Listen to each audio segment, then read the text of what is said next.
نہیں، اگر ہم یہ کہیں کہ خدا کے وجود کے لیے آپ کو دلیل کی ضرورت نہیں، اس کا مطلب یہ ہے کہ خدا کا جو وجود ہے وہ اتنا واضح ہے، اتنا واضح ہے، وہ اپنی اصل کے اندر اتنا پختہ ہے کہ دلیل اس کے وجود کے لیے نہیں چاہیے، اس کی نہ ہونے کی دلیل چاہیے۔ ہر دور کے اندر، ہر جگہ پہ ایسے ایسے علاقے جہاں پہ کبھی انسان دوسرا نہیں پہنچا اور وہ لوگ وہیں پہ پیدا ہوئے، وہیں پہ ختم ہو جاتے ہیں، جن کو کہا جاتا ہے کہ یہ کبھی بھی تہذیب و تمدن کی انہوں نے رمق بھی نہیں پائی، یعنی سویلائزیشن سے کبھی ایکسپوز نہیں ہوئے، کسی بھی، نہ سائنس سے ایکسپوز ہوئے، نہ ریلیجن سے ایکسپوز ہوئے، کبھی ادھر بظاہر کہا جاتا ہے کہ وہاں پہ کوئی نبی بھی نہیں ہے، اس کے باوجود ان کے یہاں تصور خدا پایا جاتا ہے۔ کیا ایک بندہ اللہ تعالیٰ سے یہ تقاضا کر سکتا ہے کہ اللہ مجھے ایسے کچھ شواہد دکھا جس سے میرا تیرے اوپر، تیرے وجود کے اوپر یقین پختہ ہو جائے؟ جب بھی یعنی اپنی زندگی گزارتے ہیں، ہمارے اوپر کبھی ایسا لمحہ نہیں آیا کہ ہم کوئی ایسی زندگی گزاریں کہ جس کے اندر ہماری زندگی میں تصور خدا نہیں ہے۔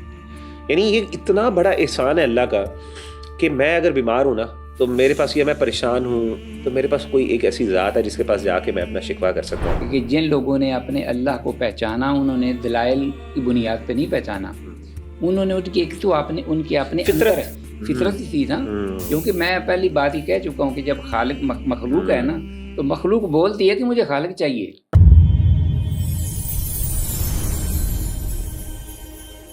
بسم اللہ الرحمن الرحیم، السلام علیکم ورحمۃ اللہ وبرکاتہ۔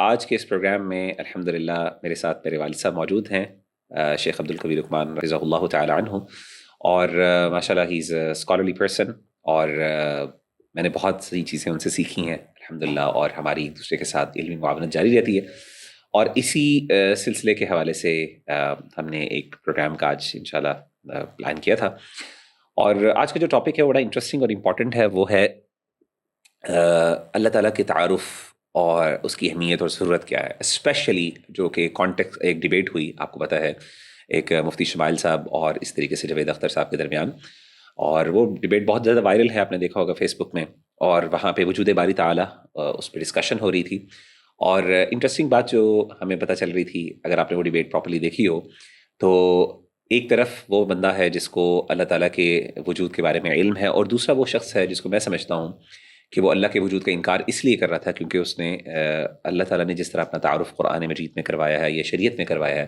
He was ignorant of that. اگر وہ واقعی علم رکھتا ہوتا تو کبھی بھی اللہ تعالیٰ کا اس طریقے سے انکار نہ کر پاتا، اور ظاہر ہے ان کی اگنورنس جو ہے وہ سامنے واضح لوگوں کو نظر آ رہی تھی۔ تو اس ڈسکشن کے حوالے سے ابو، میں آپ کے ساتھ ایک بڑی انٹرسٹنگ بات شیئر کرنا چاہ رہا ہوں، وہ یہ ہے کہ مجھے یاد ہے آج سے کچھ سالوں پہلے، سال ڈیڑھ سال پہلے، 2 سال پہلے، ایک کتاب میں نے پڑھی۔ وہ کتاب جو تھی ایک برٹش فلاسفر کی طرف سے تھی۔ اچھا، یہ جو برٹش فلاسفر ہے اس کا نام ہے اینتھنی فلیو، اور یہ وہ بندہ ہے جس نے، آپ سمجھ لیں کہ دہریت، یہ جس کو ہم کہتے ہیں لادینیت، یہ جو بھی لفظ اس کے لیے استعمال کر لیں، اس پہ بھی ڈیبیٹ ہے بہرحال کہ اس کے لیے الحاد کے لیے الحاد کہنا چاہیے اس کو، ایتھیزم کیا کہنا چاہیے، اللہ تعالیٰ کے وجود کا جو انکار ہے۔ تو بہرحال اس کو جو بھی ہم نام دے دیں، تو ایتھیزم کے حوالے سے اس شخص نے، آپ سمجھ لیں کہ اس کی کنٹریبیوشن یہ تھی کہ اس نے فلسفے کے ذریعے ایتھیزم کو بہت زیادہ، جسے کہتے ہیں نا، قوت بخشی، ہوا بھی دی، اور اس سے پہلے جتنے بھی لوگوں نے بات کی، خاص طور پہ آج کل کے دور کے اندر، موجودہ دور کے اندر، یہ جو کانٹمپریری ٹائمز کی ہم بات کرتے ہیں، تو اس میں زیادہ تر جو آرگیومنٹس آتے تھے وہ یا تو سائنٹیفک ان نیچر ہوتے تھے، سائنسی طور پہ وہ انکار کرتے تھے ان بنیادوں پر، یا پھر جسے کہتے ہیں جذباتی بنیاد پر اللہ تعالیٰ کا انکار کرتے ہیں، جسے ہم پرابلم آف ایول بھی کہتے ہیں، اور اس طرح کے مسائل، یہ آرگیومنٹس۔ لیکن فلسفہ اور لاجک، اس کی بنیاد کے اوپر اگر کسی نے دہریت کا دفاع کیا تھا تو وہ اینتھنی فلیو نے کیا تھا، بہت بڑا فلاسفر تھا۔ تو ہوا یہ، اللہ کی طرف سے، وہ پہلے عیسائی تھا، اس کے بعد وہ دہریہ ہو گیا، جسے کہتے ہیں ایتھیسٹ ہو گیا، اور اس کے بعد اس نے کیا کیا کہ بعد میں اس نے توبہ کی، اور پھر وہ باقاعدہ اس نے اپنی بالکل زندگی کے آخری حصے میں، یعنی پوری زندگی وہ دہریت کا دفاع کرتا رہا، اور آخری زندگی میں آ کے اس نے دین کو تو قبول نہیں کیا، لیکن اس نے خدا کو مان لیا۔ اس نے کہا میں دین کو تو نہیں مانتا کسی بھی، لیکن میں خدا کے وجود کا انکار نہیں کر سکتا۔ اور یہ جو جتنے بھی لوگ تھے دہریے، اور خاص طور پہ ایتھیسٹ تھے، انہوں نے خاص طور پہ اس چیز کو، ان کے لیے ایک بہت بڑی ایک ڈیفیٹ تھی، انہوں نے کہا کہ ہمارا ایک بہت بڑا امام جسے کہہ سکتے ہیں آپ، قیمتی جو ہیرا جو ہے نا، وہ ہم سے ضائع ہو گیا۔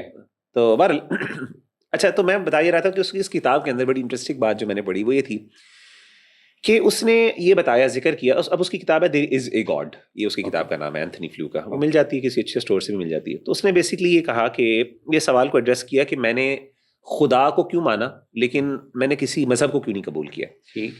اس کا یہ آرگیومنٹ تھا، اس نے کہا کہ اصل میں جو، کیونکہ وہ پہلے عیسائی تھا اور کرسچن بیک گراؤنڈ تھا اس کا، تو اس نے کہا کہ جو مذہب، جن مذاہب کا مجھے پتا ہے، جن کا میں نے مطالعہ کیا، اور خاص طور پہ کرسچینٹی کا خاص طور پہ اس کے ساتھ ایکسپوجر تھا اس کو، تو اس نے کہا کہ وہ جو عیسائیت ایک تصور دیتی ہے نا خدا کے بارے میں، جی، وہ مجھے ہضم نہیں ہوتا. اچھا، یعنی میں سمجھتا ہوں خدا کا وجود ضروری ہے، وہ ناگزیر ہے، اس کے بغیر آپ دنیا کو، دیر از میننگ لیس، پوری دنیا جو ہے لا یعنی ہو جاتی ہے، مخلوق کی ضرورت ہے. تو یعنی خالق کا وجود جو ہے میں اس کا انکار نہیں کر سکتا، تو اس لیے خالق کو تو میں مان لوں گا، لیکن جو مذہب اس خالق کا تعارف پیش کرتا ہے نا، وہ مجھے ہضم نہیں ہوتا. کیونکہ آپ کو پتہ ہے عیسائیت کے اندر عجیب سے خالق کا تصور ہے، بڑا جسے کہتے ہیں نا کہ وہ حضرت عیسیٰ علیہ السلام اس کا اولاد ہے، پھر وہ پتہ نہیں کیا کیا مسئلے. اس موقع پر مجھے جو اللہ تعالیٰ نے قرآن مجید میں اپنا تعارف بیان کروایا نا، خاص طور پہ سورۃ الاخلاص، پھر اس طریقے سے سورۃ الحشر کی آخری آیات ہو گئیں، پھر اللہ کی اسماء و صفات ہیں، اس کے بارے میں جو تفصیلات ہماری موجود ہے، اس کی اہمیت کا اندازہ ہوا کہ اگر یہ بندہ اللہ کے وہ جو تصور جو ہمارے اسلام نے دیا ہے خدا کا، وہ دے دیتا نا، تو کبھی انکار نہ کر سکتا. وہ کہتا ہے یہ میں اسلام کو قبول کر رہا ہوں اس وجہ سے، کیونکہ یہ تصور خدا کا ایک ایسے خدا کا تصور ہے جو واقعی، جس کی جو لائق ہے کہ اس کی پوجا کی جائے، اس کی عبادت اور بندگی کی جائے. لیکن عیسائیت، ہندو مت، بدھزم کے اندر جو تصورات ہیں، تو وہ کہتا ہے کہ یہ مجھے ہضم نہیں، اس طرح کا خدا جو ہے نا میں اس کو قبول نہیں کر سکتا. تو بہرحال میں نے کہا یہ بڑی انٹرسٹنگ بات مجھے پتہ چلی، تو میں اسی سیاق کے حوالے سے آپ سے یہ پوچھنا چاہ رہا تھا. آپ بتائیں کہ یہ جو اللہ تعالیٰ کے تعارف کے بارے میں اہمیت، خاص طور پہ قرآن و سنت میں جو ہے، اور ہمارے صحابہ نے بھی ظاہر ہے وہ پوچھتے تھے اللہ تعالیٰ سے، نبی صلی اللہ علیہ وسلم سے پوچھتے تھے ہمارا رب کیسا ہے، اور اللہ تعالیٰ نے پھر وہ اللہ تعالیٰ کو دیکھنے کا ایک جو ہے نا شوق اور ذوق اس کے بارے میں بھی ہے. تو اور اس طریقے سے پھر ہمارے اسلاف نے بھی اس کے بارے میں بہت سی چیزیں ذکر کی. تو میں چاہتا کہ اس حوالے سے اگر آپ کچھ چیزیں ذکر کریں تو انشاءاللہ. بارک اللہ فیکم. الحمد للہ الذی لم یزل عالما قدیرا سمیعا بصیرا والصلاة والسلام علی من ارسل شاہدا ومبشرا ونذیرا. سب سے پہلے تو ناظرین کی خدمت میں تہ دل سے سلام پیش کرتا ہوں، اور پھر دعا کرتا ہوں کہ اللہ پاک نے جس مقصد کے لیے ہمیں یہاں بٹھایا ہے، اور خاص طور پر اپنی جو ذات ہے اس کے تعارف کے لیے جو بھی بات ہم کہیں وہ حق پر مبنی ہو اور اس کا حق ادا ہو پائے. اگرچہ حق تو یہ ہے کہ حق ادا نہ ہوا، تو کیونکہ لیس کمثلہ شیء، سب سے بڑا تعارف ہی یہ ہے. اور میں بڑا حیران ہوں کہ میں ہمیشہ رب العالمین کی بات اس ابو بکر رضی اللہ عنہ جو رمز شناس نبوت تھے، اور حضرت علی رضی اللہ تعالیٰ عنہ جو جنہیں حکمت کا شعر بھی کہتے ہیں، تو بہرحال وہ علم و حکمت کے بہت بڑے الحمدللہ ایک سمجھ لیجئے کہ گہوارہ تھے. تو انہوں نے یہ بات کہی، ابو بکر رضی اللہ تعالیٰ عنہ نے اللہ جل شانہ کی ذات کے بارے میں جب تعارف کی بات آئی تو کہتے ہیں العجز عن درک ذات ادراکو. اچھا، کہ ذات باری تعالیٰ کو سمجھنے میں عاجز آ جانا یہی اصل ادراک ہے. ہاں جی، کیونکہ ایک چیز لمیٹڈ ہے اور ایک ان لمیٹڈ ہے، اور لمیٹڈ جو چیز ہے وہ ان لمیٹڈ میں کیسے، ان لمیٹڈ لمیٹڈ میں کیسے سما سکتی ہے. بالکل صحیح. اب مخلوق جو ہے وہ ساری لمیٹڈ ہے، اس کی عقل بھی لمیٹڈ ہے، اور خالق کا سلسلہ لامتناہی ہے، وہ ازل سے خالق اور ہمیشہ رہے گا. تو اب یہ کیسے ممکن ہے کہ ایک مخلوق جو ہے وہ خالق کو جو ہے وہ حقیقت اس کی پا سکے یا اس کو پہچان سکے. تو حضرت علی رضی اللہ تعالیٰ عنہ نے جب یہ سنا جملہ ابو بکر صدیق رضی اللہ تعالیٰ عنہ سے، تو کہتے ہیں آگے سے انہوں نے پھر اس پر تعلیق چڑھائی. انہوں نے کہا العجز عن درک ذات ادراکو والبحث عن کنہ ذات اشراکو. سبحان اللہ. اور اس کی ذات کے بارے، اس کی جو حقیقت ہے، کنہ ہے، اس کے بارے میں بحث کرنا یا اپنا ٹامک ٹوٹیاں مارنا، یا یہ ہے کہ وہ اس کے بارے میں محنت کوشش کرنا، تو یہ جو ہے اصل میں شرک ہے، کیونکہ ہم اس کی حقیقت کو نہیں پا سکتے. تو جب اللہ پاک کی، لیکن اس میں جیسا کہ آپ نے یہ بات بڑی اہم کہی کہ جو مخلوق ہے وہ ہوتی تب جب خالق ہو. ہاں، جب ہم مخلوق کہتے ہیں نا لفظ، تو اس کا خالق سبجیکٹ جو ہونا چاہیے اگر آبجیکٹ ہے تو، اور اگر خالق ہے تو یہ ممکن ہی نہیں کہ مخلوق نہ ہو. ایسے ہی یہ تو لازم ملزوم چیز ہے نا، کیونکہ جب خالق ہے تو اگر مخلوق نہیں تو پھر اس کا مطلب یہ ہے کہ اس کے اندر وہ صفت ہی نہیں، وہ خالق ہے ہی نہیں، اس کو ہم کیسے مانیں گے؟ اب جب دونوں خالق اور مخلوق تو ہیں اور اس میں کوئی شک نہیں، تو مخلوق میں یہ اشتیاق بڑھتا ہے کہ جس نے مجھے بنایا، جس نے مجھے پیدا کیا، جس نے مجھے میری نگہداشت کی ذمہ داری لی اور جس نے رزق کا انتظام اہتمام کیا، وہ سارا رب ہے. اس کا ہم جو لفظ اس کے لیے کمپریہنسو بولتے ہیں، پروردگار رب. تو اس کی اب اشتیاق اور شوق بڑھ جاتا ہے کہ اس کو ہم دیکھیں. بالکل. اب اللہ جل شانہ نے اس سلسلے میں کچھ ضابطے اپنی ذات کے بارے میں مقرر کیے ہیں، اصول، کیونکہ مخلوق کا خالق پر قیاس یا خالق کا مخلوق پر یہ ممکن نہیں. لیس کمثلہ شیء وہو السمیع البصیر. اور اللہ پاک نے فرمایا کہ میری حقیقت کو جاننے کے لیے آپ تو مخلوق میں سے مثالیں بھی نہ دیا کرو. لا تضربوا للہ الامثال، کہ یہ میرے لیے مثالیں آپ نہ دیں، کیونکہ جب آپ مثال دیں گے تو آپ کی اس چھوٹی سی کوپری میں چیز وہ سما نہیں سکے گی، اور آپ فی واد یہیمون، ایسی وادیوں میں بھٹکنا شروع کر دیں گے میرے بارے میں کہ پھر اس کا اینڈ جو ہے وہ نعوذ باللہ، جیسے یہ فلسفی کرتے ہیں کہ وہ پھر ان کو جب چیز سجائی نہیں دیتی تو وہ اپنے آپ سے بھی بیگانے ہو جاتے ہیں، غلاستیں کھانی شروع کر دیتے ہیں، شرابیں اور نشے کرنے شروع کر دیتے ہیں، اور پھر ان کا اینڈ کیا ہوتا ہے؟ وہ اپنے آپ کو مار بھی دیتے ہیں. یہ وہ ہے حقیقی خالق کی جو پہچان نہ کر سکے اور تلاش میں. تو اللہ جل شانہ نے اس سلسلے میں، دیکھیے میں تو آپ نے یہ سوال جو کیا ہے اس میں بہت جوانب ہیں، اس کو اگر پھیلایا جائے، کیونکہ اس کا تعلق اصل عقیدے سے ہے. بالکل. اور عقیدہ جو ہے وہ وجود باری تعالیٰ کی اساس ہے. اور جب تک ہم یہ نہ سمجھیں کہ اللہ پاک کا وجود ہے، اس کی حقیقت کو تو ہم نہیں سمجھیں گے. اس وقت جب اللہ ہمیں قوت طاقت دے گا وہ سمجھیں گے، لیکن اس کے مظاہر قدرت سے ہی ہم نے سمجھنا ہے نا. جب اللہ پاک اپنا تعارف کراتا ہے تو اس وقت سب سے پہلے یہ کہتا ہے افی اللہ شکن، افی اللہ شکن، کیا اللہ میں شک ہے؟ اور آگے اس کی بنیاد اور دلیل کیا ہے؟ نہیں، شک نہیں ہونا چاہیے. فاطر السماوات والارض، تم زمین و آسمان کو دیکھ لو کہ اس نے پیدا کیے ہیں، اور جب وہ اتنی بڑی مخلوقات ہیں تو اس کا خالق اللہ ہے. تو اس لیے انسان کے اندر ایک ایسی چیز ہے، یہ جاوید اختر صاحب کی میں نے بات ساری سنی جیسا کہ آپ نے ریفرنس دیا، تو اس میں ایک بھی دلیل مجھے نہیں ملی. 2 گھنٹے کا شاید وہ پروگرام ہے اس میں، کہ جس میں مجھے یہ معلوم ہوا ہو کہ جو موضوع انہوں نے طے کیا تھا، صرف انہوں نے ان کے جو اپنا مفتی صاحب تھے انہوں نے کہا تھا کہ لاجک پہ صرف ہم بات کریں گے، کیونکہ نصوص کو تو آپ مانتے ہی نہیں، ایسی کتاب اللہ کو نہ آپ کا ایمان ہے اس پر، فائدہ کو نہیں ہوگا. آپ نے کہیں ادھر ادھر نہیں جانا، صرف لاجک پہ جانا ہے. اچھا لاجک پہ وہ ٹھہرتے نہیں تھے، کبھی ادھر سے ادھر سے ادھر، ایک بھی دلیل مجھے نہیں، الزامی جوابات اور عجیب و غریب. بلکہ حیران کن بات یہ ہے کہ جاوید اختر صاحب سے اگر یہ کہہ دیا جائے، اللہ کی بات تو بڑی دور کی ہے سمجھنے کی سمجھانے کی، کہ آپ کے اندر ایک چیز ہے جس کا آپ انکار نہیں کر سکتے، لیکن آپ اس کی حقیقت بھی نہیں پا سکتے. وہ کیا ہے؟ روح ہے. یعنی روح کا آج تک کسی نے انکار نہیں کیا، اور وہ خود یہ بھی نہیں کریں گے. لیکن ان سے ذرا پوچھئے کہ روح کی حقیقت کیا ہے، روح کی شکل کیا ہے، اور روح کی بناوٹ کیا ہے. جب روح جو آپ کے اندر چیز ہے جس کا آپ انکار کر ہی نہیں سکتے، اس کی آپ شکل نہیں جانتے، تو اللہ پاک کی جو کہ ایک ایسی ہستی ہے کہ جس نے اپنے آپ کو یہ کہا ہوا ہے کہ مجھ پہ غیب پہ ایمان لاؤ، آپ تاب نہیں لاتے کہ آپ مجھے دیکھیں. تو اللہ پاک نے یہ بھی ہماری تسلی کے لیے مخلوقات کو یہ کہہ دی، مخلوقات میں سے سب سے جو اللہ کے بعد جن کی ہستی ہوتی ہے وہ اللہ کے پیغمبر ہوتے ہیں، کلیم اللہ. ان کو جب انہوں نے یہ خواہش کی کہ اللہ میں تجھے دیکھنا چاہتا ہوں تیرے وجود کو، اسی طرح ابراہیم خلیل نے جب یہ کہا اللہ رب ارنی کیف تحیی الموتى لیطمئن قلبی، یہی مسئلہ ہے نا، ایتھیسٹ سارے یہی جو کہتے ہیں نا کہ ہمارا دل مطمئن ہو جائے. میں تو بار بار وہ یہی بات کہہ رہے تھے جاوید اختر صاحب، وہ آ کیوں نہیں جاتا، وہ آ کے یہ کیوں نہیں کہہ دیتا کہ میں ہوں، مجھ پر ایمان لاؤ. بھئی کیوں؟ وہ آپ کا کریٹر ہے، آپ اس کے کریٹر ہیں جی، کہ وہ آپ کو، آپ کا وہ ذمہ دار ہے. لا یسأل عما یفعل وهم یسألون. تو بات یہ ہے کہ وہ مطلب اپنی حکمت اور مصلحت کے تحت وہ پیچھے ہے، پردے کے پیچھے، اور جب آئے گا تو وہ اس کا وجود ہمارے لیے دنیا کی سب سے بڑی نعمت ہوگا.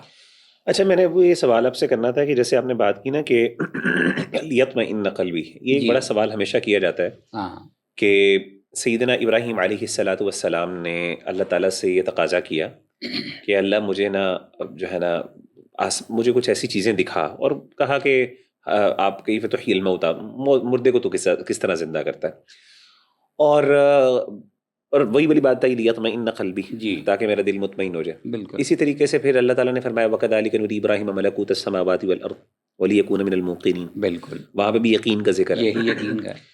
کیا ایک بندہ اللہ تعالیٰ سے یہ تقاضا کر سکتا ہے کہ اللہ مجھے ایسے کچھ شواہد دکھا جس سے میرا تیرے اوپر، تیرے وجود کے اوپر یقین پختہ ہو جائے؟ کیونکہ اللہ تعالیٰ نے وہاں پہ نا کہا قال اولم تؤمن، ایک قسم کا شاید ناراضگی کا لگتا ہے، جیسے محسوس ہوتا ہے کہ اظہار کیا کہ بھائی یہ کیا تقاضا ہے. تو کیا یہ اس طرح کے تقاضے کرنا، اور اگر بالفرض کیا واقعی آپ کے ساتھ بھی کوئی ایسے ہوا ہے جس میں انسان کو فیل ہو کہ جی واقعی اللہ کا وجود ہے، بالکل ہے، یعنی ہوتا ہے نا کچھ چیزیں تو ایک ہے علمی طور پہ ہم جانتے ہیں، نظریاتی طور پہ ہم جانتے ہیں کہ اللہ کا وجود ناگزیر ہے، ضروری ہے، انیویٹیبل ہے. اس کے ساتھ ساتھ ہم یہ بھی کہتے ہیں کہ منطق کے ذریعے بھی، علم کے ذریعے بھی، ان ذریعے سے بھی ثابت ہو جاتا ہے. لیکن ایک انسان کا بہرحال ایموشنز بھی ہیں، جذبات بھی ہیں، انسان کا ایک تجربہ بھی ہے. وہ کچھ تجرباتی چیزیں ایسی ہوتی ہیں جس کو انسان انکار نہیں کر سکتا، جس کو ہم ایکسپیرینشل نالج بھی کہتے ہیں نا، کہ وہ کئی دفعہ ایسا ایک بندے کے ساتھ واقعہ پیش آیا ہوتا ہے، بندہ کہتا ہے یار اگر خدا نہ ہوتا یہ کبھی ممکن ہی نہیں تھا. یعنی ان کو بعض لوگ کرامات بھی کہہ سکتے ہیں، لیکن وہ ضروری نہیں کہ کرامات ہی ہوں، وہ مطلب ایسے ہوتے ہیں جس سے انسان کا یقین پختہ ہو جاتا ہے. تو میں یہ چاہ رہا تھا کہ اس حوالے سے کچھ لوگ نا اللہ تعالیٰ سے تقاضے کرتے ہیں، اللہ مجھے کوئی نا سائن دکھا، مجھے کوئی نشانی دکھا، اور انبیاء نے تقاضے کیے ہیں. تو کیا ہم بھی یہ کر سکتے ہیں، اور اس کے کس طریقے سے کرنا چاہیے؟ اس حوالے سے کیا تفصیل تھوڑی سی بتائیے. یہ جب تک جو میری سمجھ اور شعور ہے واللہ اعلم وعلم بالصواب، یہ انبیاء اور رسول تک تو یہ مناسب ہے، درست ہے.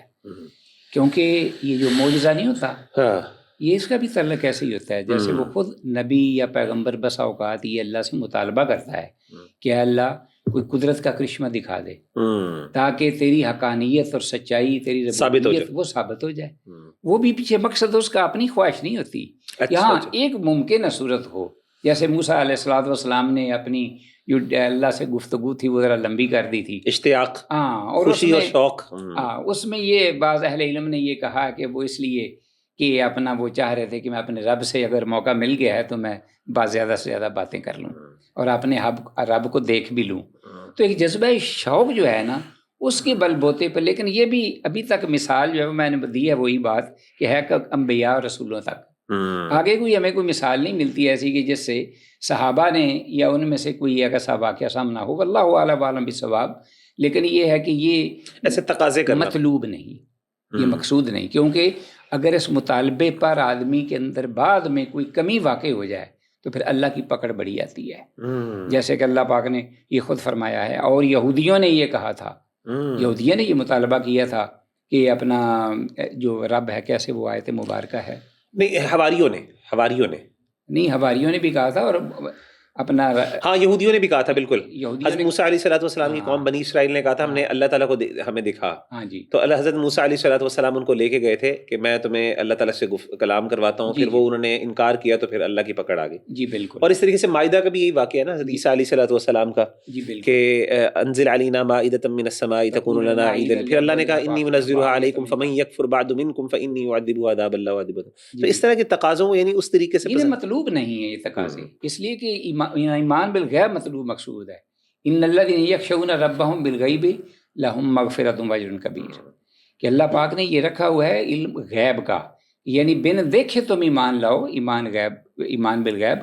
لیکن وہ اللہ کی رحمت ہے کہ اگر وہ اپنے اس ایمان جو کہ شخص ایمان لاتا ہے اس کے دل کو تسلی کے لیے، اطمینان کے لیے کوئی ایسا اپنی قدرت کا مظہر دکھا دیتا ہے کہ جس سے اللہ نے کائنات میں سے، اپنے وجود میں سے نہیں، وہ قیامت کے دن ہی دکھائے گا.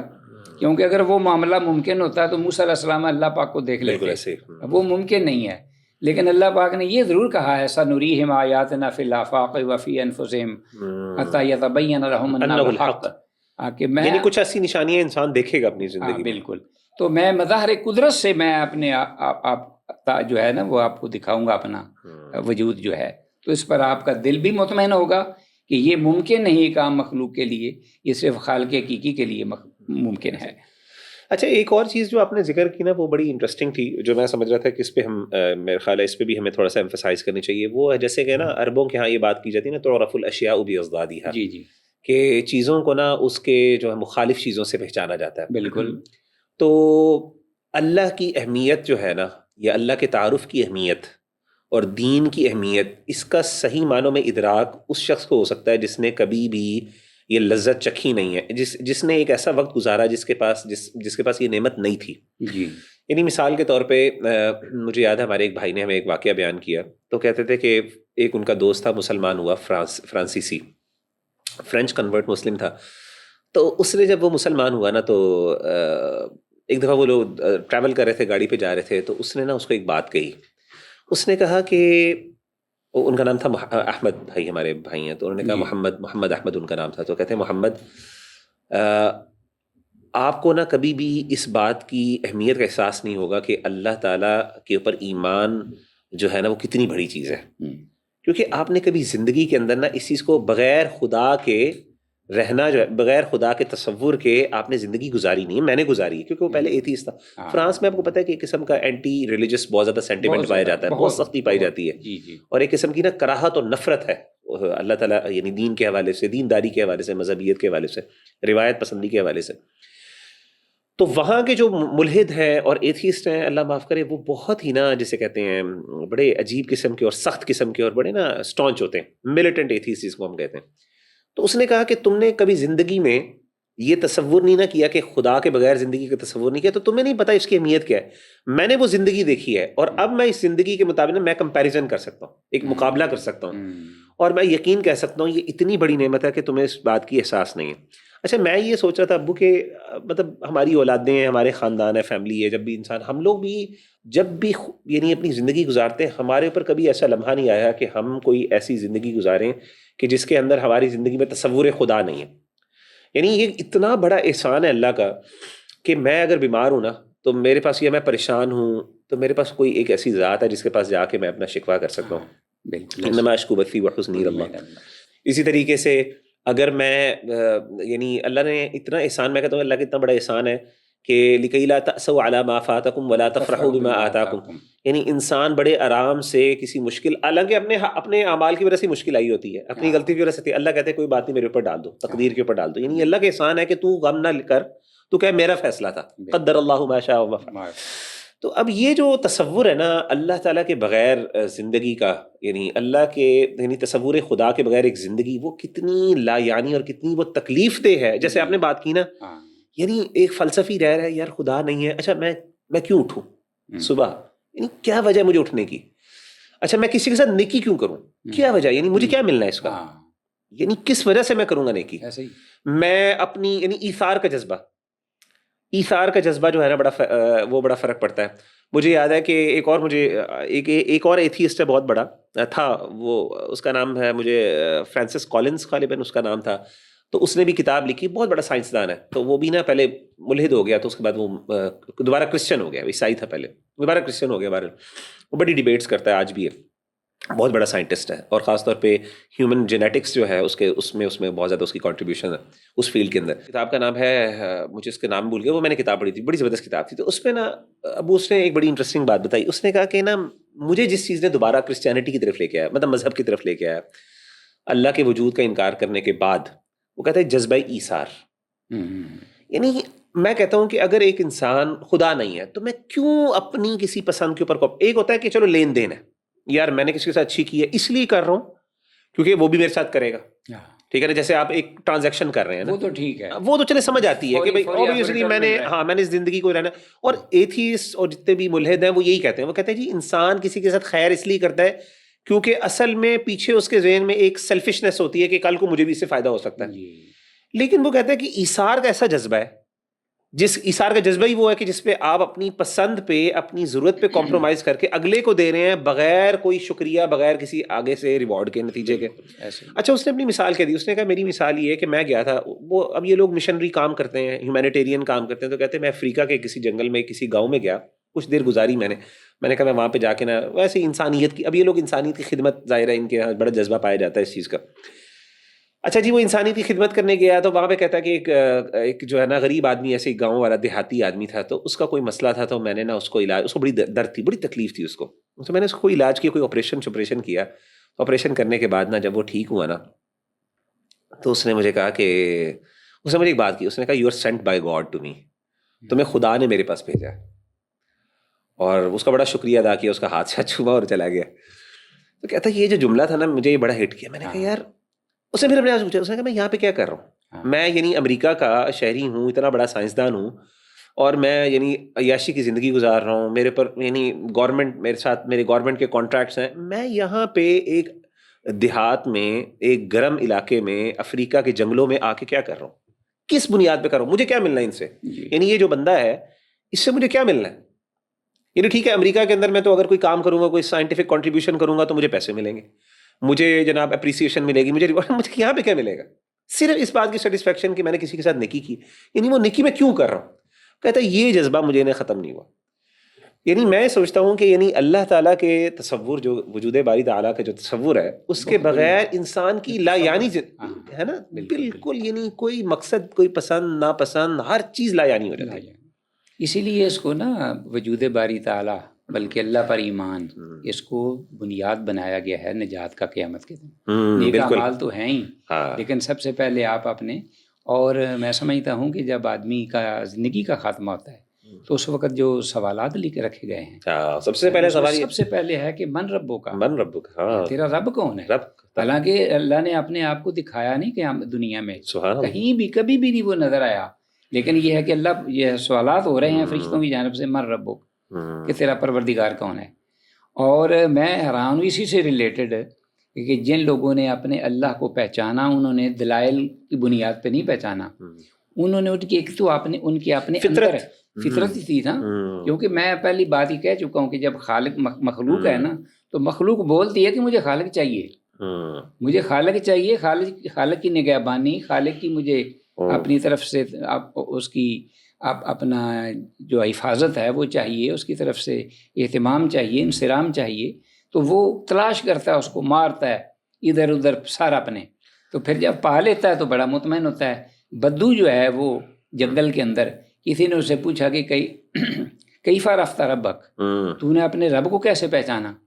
تو وہ آگے سے جواب اس کا سنیے، کوئی دور دور تک ہے، تو یہیں پیدا ہوا ہے تو، اور پھر یہ ہے کہ تو نے نہ کسی استاد سے پڑھا، نہ کسی نے تجھے آگے پڑھایا، نہ دکھایا کہ یہ رب ہے، یہ پروردگار ہے.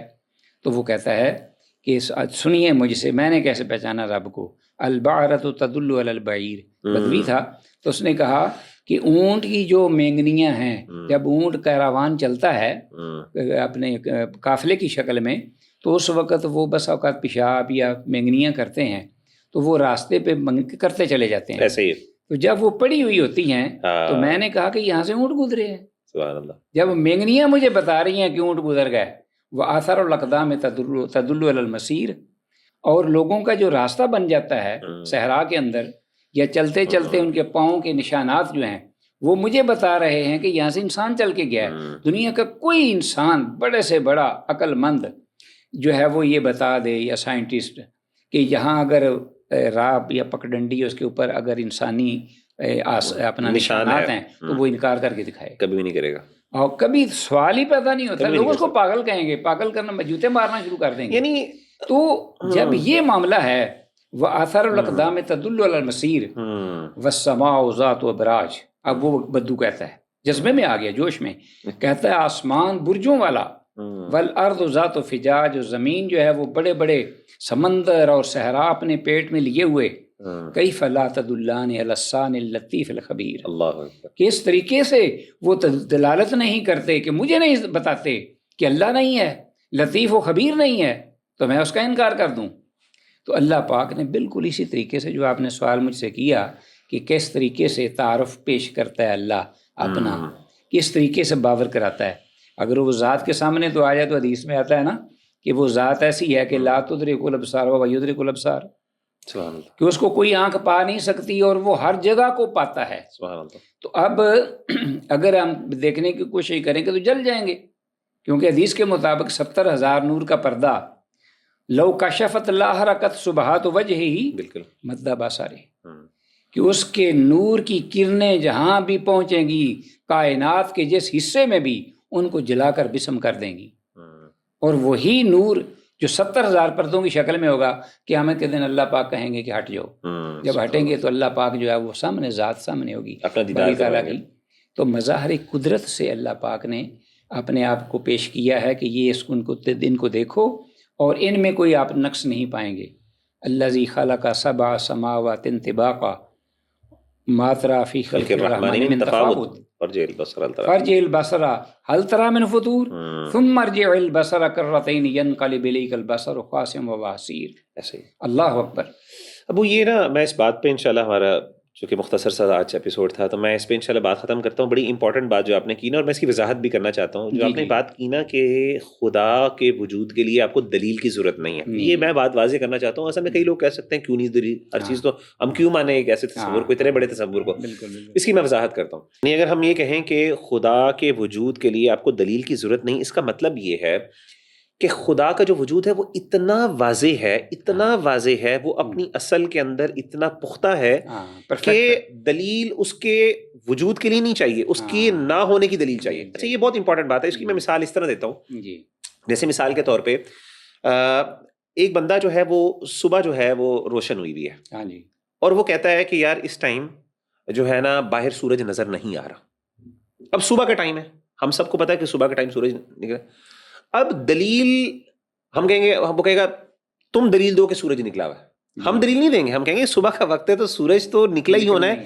ہاں اگر بادل آئے ہیں، بارش والا موسم ہے، تو وہ بتائے گا اچھا یار یہ دیکھیں کیمرے کے اندر میں لے کے آیا ہوں باہر، یہ دیکھیں موسم ایسا ہے، نظر نہیں آ رہا۔ یعنی دلیل کا بوجھ اس کے اوپر ہوگا۔ الفاظ دیگر جو دعویٰ کرے گا نا، دعویٰ کرے گا اس کے بدلیل، یعنی دعویٰ اصل میں یہ نہیں ہے کہ اللہ موجود ہے، دعویٰ اصل میں یہ ہے کہ اللہ موجود نہیں ہے اور اس کے لیے دلیل چاہیے۔ تو ہمیں دلیل نہیں دینی آپ کو۔ تو یہ اصل میں یہی بات ہے کہ یعنی ہر وہ چیز جو انڈرسٹوڈ ہوتی ہے، جو جس کو پوری تاریخ یعنی انسانی تاریخ نے کبھی خدا کے وجود کا انکار نہیں کیا۔ ہر دور کے اندر، ہر جگہ پہ ایسے علاقے جہاں پہ کبھی انسان دوسرا نہیں پہنچا اور وہ لوگ وہیں پہ پیدا ہوئے، وہیں پہ ختم ہو جاتے ہیں، جن کو کہا جاتا ہے کہ یہ کبھی بھی تہذیب و تمدن کی انہوں نے رمق بھی نہیں پائی، یعنی سویلائزیشن سے کبھی ایکسپوز نہیں ہوئے، کسی بھی، نہ سائنس سے ایکسپوز ہوئے، نہ ریلیجن سے ایکسپوز ہوئے کبھی۔ ادھر بظاہر کہا جاتا ہے کہ وہاں پہ کوئی نبی بھی نہیں ہے، اس کے باوجود ان کے یہاں تصور خدا پایا جاتا ہے، کیونکہ وہ انسان کے اندر موجود ہے، دل میں، وہ اتنا واضح ہے۔ جیسے آپ نے کہا نا روح کو کچھ لوگ کہیں گے جی کہاں، ہم تو نہیں مانتے روح کو۔ بھائی جان مراد ہے، روح سے مراد ہے جان، کہ آپ جان کو تو مانتے ہیں نا، کہ جان ایگزسٹ کرتی ہے، کہ وہ جب کوئی چیز ہے جو نکل جاتی ہے یا نہیں ہوتی تو انسان نہیں، حالانکہ جسم ویسے کا ویسا موجود ہوتا ہے۔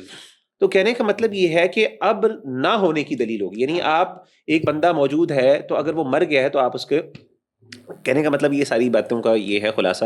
جی آپ کچھ اس میں ایڈ کریں۔ میں بھائی یہ بات کرنا تھا کہ وہ ایک لطیفہ ہی ہے۔ ہاں جی، وہ کوئی صاحب علم و فضل ہی تھے، اب نام تو لوگ اپنے اپنے بزرگوں کے لگا دیتے ہیں، میں نام نہیں لیتا۔ تو وہ جب ان کا وقت آخری آیا تو ان کے پاس شیطان آ گیا، ابلیس، تو وہ اس نے 100 دلائل دیے کہ اللہ نہیں ہے۔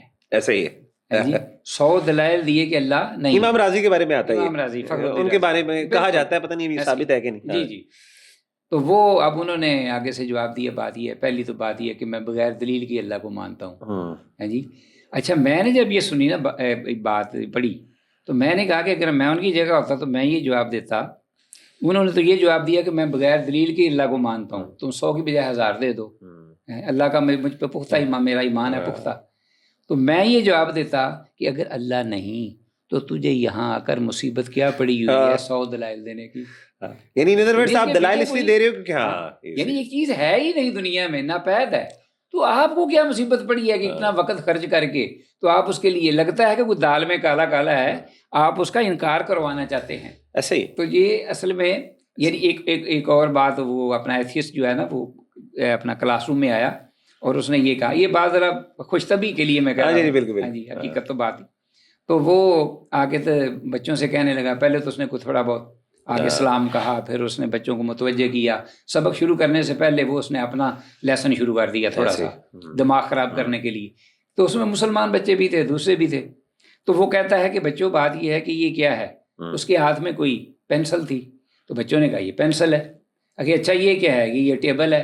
اچھا یہ کیا ہے جس میں بیٹھا ہوں، یہ کرسی ہے، یہ نظر آ رہی ہے، نظر آ رہی ہے۔ یہ کیا ہے، ٹیبل ہے، نظر آ رہی ہے کہ ہاں، اس لیے نظر آ رہی کہ یہ ہے، اس کا وجود ہے، اس کا وجود ہے، اس لیے یہ ہے۔